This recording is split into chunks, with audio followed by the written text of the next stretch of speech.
जय जय श्री कृष्णा। गीता स्पंद के इस अंक में आपका स्वागत है। ग से गणेश जी के स्थान से प्राप्त हुई माला को धारण करके प्रसाद रूप में जब गणेश जी का स्मरण करके भगवद गीता के 5वें अध्याय के 6ठे श्लोक की तरफ हम बढ़ रहे हैं, तो एक आनंद और आह्लाद जो है उसको बढ़ाने वाली बात भगवान की हम स्पर्श प्रेम से कर रहे हैं। संन्यासस्तु महाबाहो दुखम आप्तुम योगतः योग युक्तो मुनिर्ब्रह्म न चिरेणादि गच्छति। कहा कि अर्जुन, कर्म योग के बिना संन्यास यानी कि मन, इंद्रिय और शरीर के द्वारा होने वाले संपूर्ण कर्मों में कर्तापन का त्याग प्राप्त होना कठिन है। तो ये कर्तापन क्या होता है, इसको थोड़ा सा हम और छू लें भगवान की कृपा का स्मरण करते हुए। तो जब एक स्थान पर भगवद गीता में आता है निमित्त मात्र भव सव्य साचिन।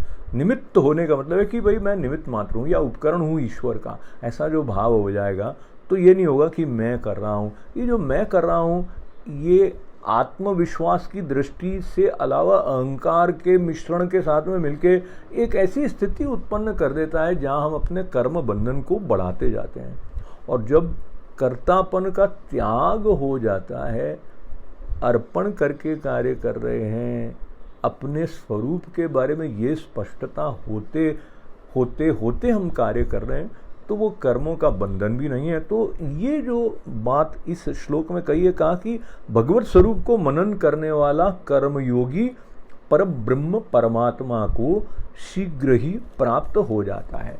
तो देखिए, परब्रह्म परमात्मा को प्राप्त होने का अर्थ ऐसा नहीं है कि हम अलग हैं वो अलग हैं। प्राप्त का मतलब है कि जब ये अलगाव वाला जो भाव है ना वो छूट जाता है। ऐसा नहीं कि किसी के कहने से किसी को कह रहे हैं हम रट्टू तोते की तरह, वो बात नहीं। तो हम अभी उस अवस्था में चाहे न हो, लेकिन आदर्श रूप में जो बात भगवान जिसका संकेत कर रहे हैं वो ये है कि कर्म योग के बिना संन्यास यानी कि मन, इंद्रिय और शरीर के द्वारा जो सारे कर्म हम कर रहे हैं ना, उसमें कर्तापन को छोड़ेंगे कैसे। इसलिए कह रहे हैं भाई कर्म संन्यास की अपेक्षा कर्म योग जो है वो श्रेष्ठ है।